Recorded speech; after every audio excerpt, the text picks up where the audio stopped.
पिछले एपिसोड में हमने देखा था कि हमारी चैंपियंस ने टूर्नामेंट की फर्स्ट बैटल्स जीत ली हैं और उसके बाद हमारी चैंपियंस रेस्ट करने के लिए पोकेमॉन सेंटर की ओर बढ़ने लगते हैं।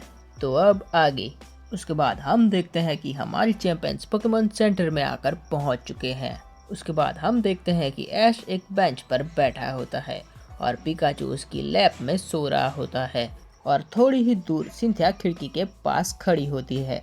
तभी ऐश बोलता है कि लगता है कि आज का दिन काफी ज्यादा हैवी था और फिर सिंथिया बोलती है कि घोस्ट बैटल्स हमेशा हैवी ही होती हैं क्योंकि वो दिमाग को थकाने वाली होती हैं। और ये सुनते ही ऐश हंसने लगता है और कहता है कि पर मुझे तो मजा आया क्योंकि गेंगार और मिस्टीरियस दोनों ने अपना बेस्ट दिया। उसके बाद सिंथिया ऐश की तरफ घूमती है और कहती है कि ये तो सिर्फ शुरुआत थी। तभी ऐश की बैग से हल्की सी वाइब्रेशन की आवाज आती है। फिर ऐश जैसे ही बैग खोलता है और वो देखता है कि चैलेंज बॉक्स फिर से ग्लो कर रहा है और इसे देखकर सिंथिया शॉक हो जाती है और वो कहती है कि क्या चैलेंज बॉक्स फिर से ओपन हो रहा है। ऐश बॉक्स टेबल पर रखता है और बोलता है कि ऐसा लगता है जैसे इसे पता चल गया है कि हम लोग फ्री बैठे हैं। फिर ऐश बॉक्स ओपन करता है और उसके अंदर से एक लेटर उठाता है। उसके बाद ऐश लेटर पढ़ना शुरू करता है और उस लेटर में लिखा होता है कि अगला चैलेंज तुम्हें बैटलफील्ड में नहीं लोगों के बीच ले जाएगा।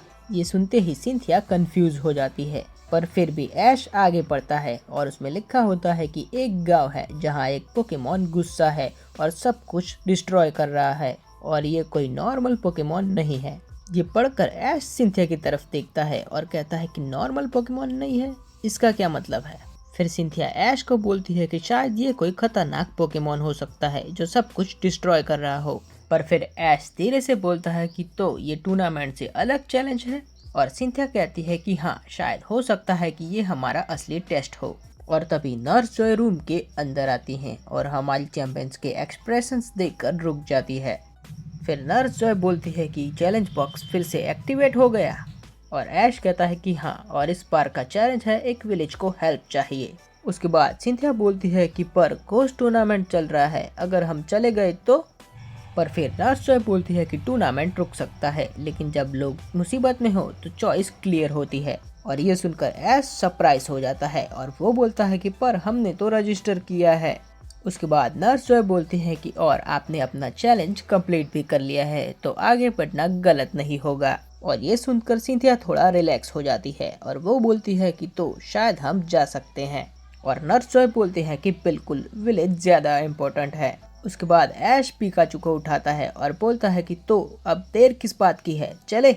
उसके बाद हम देखते हैं कि ऐश और सिंथिया पोकेमॉन सेंटर से बाहर निकलते हैं और रात के स्टार्स ऊपर शाइन कर रहे होते हैं। और फिर ऐश बोलता है कि हर चैलेंज आसान नहीं होता तो शायद ये चैलेंज भी आसान नहीं होगा। पर सिंथिया आगे बढ़ते हुए ऐश की तरफ देखती है और कहती है कि इसलिए ये चैलेंज डेंजरस है तो इसलिए ऐश तुम थोड़ा सीरियस हो जाओ। और फिर ऐश बोलता है कि अगर वो पोकेमॉन लोगों को हर्ट कर रहा है तो हमें उसे रोकना ही होगा। पर उसके बाद सिंथिया बोलती है कि ऐश याद रखो कि कोई भी पोकेमॉन बिना वजह की अटैक्स नहीं करता। उसके बाद ऐश सिंथिया की तरफ देखता है और बोलता है कि तो सिंथिया तुम्हें क्या लगता है कि इस पोकेमॉन की क्या वजह होगी। और फिर सिंथिया बोलती है कि क्या पता, लेकिन कोई भी पोकेमॉन बिना वजह की अटैक नहीं करता।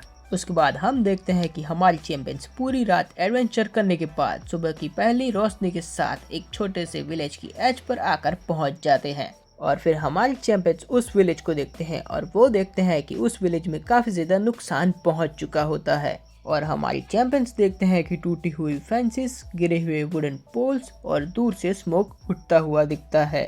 और ऐश उस विलेज को देखकर कहता है कि ये जगह तो पूरी तरीके से बर्बाद हो चुकी है। और फिर सिंथिया बोलती है कि हाँ ऐश तुमने सही कहा, ये विलेज तो बर्बाद हो चुका है और शायद ही कोई चीज बची होगी।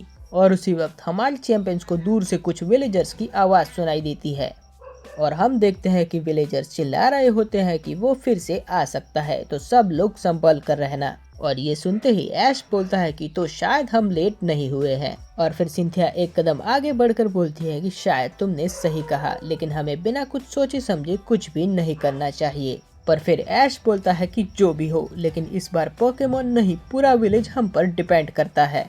और फिर सिंथिया कहती है कि तुमने सही कहा तो चलो असली चैलेंज शुरू करते हैं। उसके बाद हम देखते हैं कि ऐश और सिंथिया विलेज के सामने आकर रुक जाते हैं। फिर ऐश विलेज को देखकर कहता है कि लगता है कि ये कोई नॉर्मल पोकेमॉन का काम नहीं है। फिर सिंथिया अपने आसपास देखती है और वो देखती है कि मिट्टी पर पोकेमॉन के पैरों के निशान होते हैं। और फिर सिंथिया उस पैरों के निशान को देखकर कहती है कि ये कोई नॉर्मल पोकेमॉन तो बिल्कुल ही नहीं लग रहा है। तभी कुछ विलेजर्स धीरे से बाहर आते हैं और हमारी चैंपियंस को देखते हैं। उसके बाद हम देखते हैं कि विलेज एल्डर्स हमारी चैंपियंस को कहता है कि आप ही हमारी आखिरी उम्मीद हो। फिर ऐश एक कदम आगे बढ़ता है और पूछता है कि शांत रहिए और पहले हमें बताइए कि यहाँ क्या हुआ है।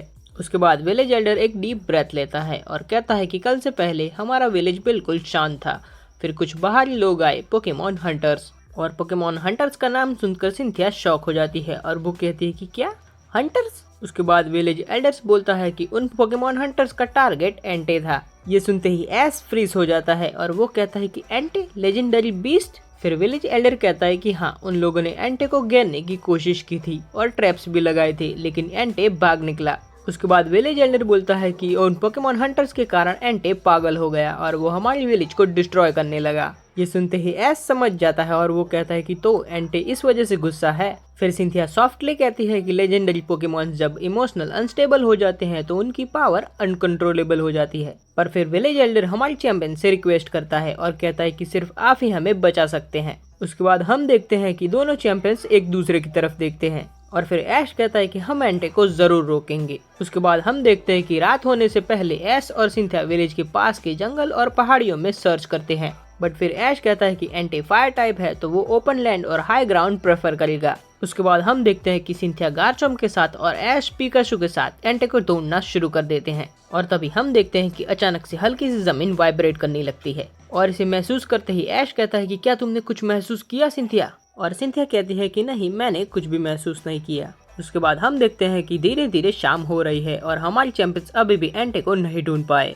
उसके बाद ऐश कहता है कि हम एंटे को नहीं ढूंढ पाए। ये सुनकर सिंथिया कहते हैं कि लेजेंडरी पोकेमॉन्स ऐसे सामने नहीं आते, वो खुद डिसाइड करते हैं कब दिखना है। फिर ऐश और सिंथिया वापस विलेज आ जाते हैं और हम देखते हैं कि ऐश और सिंथिया के सामने विलेज एल्डर खड़ा होता है और विलेज एल्डर पूछता है कि क्या आप दोनों को एंटे मिला। फिर ऐश बोलता है कि नहीं, हमें नहीं मिला, लेकिन वो यहीं आसपास ही है। और फिर विलेज एल्डर बोलता है कि वो जरूर वापस आएगा। और ये सुनकर सिंथिया पूछती है कि क्यों। फिर विलेज एल्डर कहता है कि एंटे हमेशा इस पहाड़ी के पास आता है जैसे वो इसका घर हो।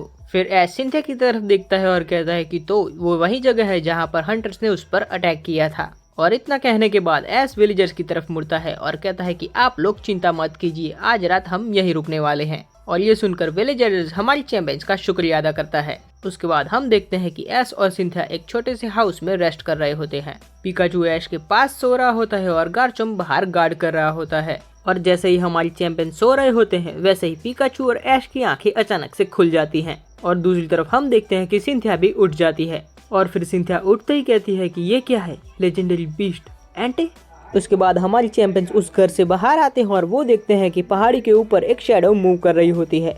और शैडो को देखकर ऐश कहता है कि ये तो एंटे है। और दूसरी तरफ सिंथिया कहती है कि आखिरकार वो आ चुका है। तो आज के लिए इतना ही, मिलते हैं अगली वीडियो में, तब तक के लिए कीप शाइनिंग।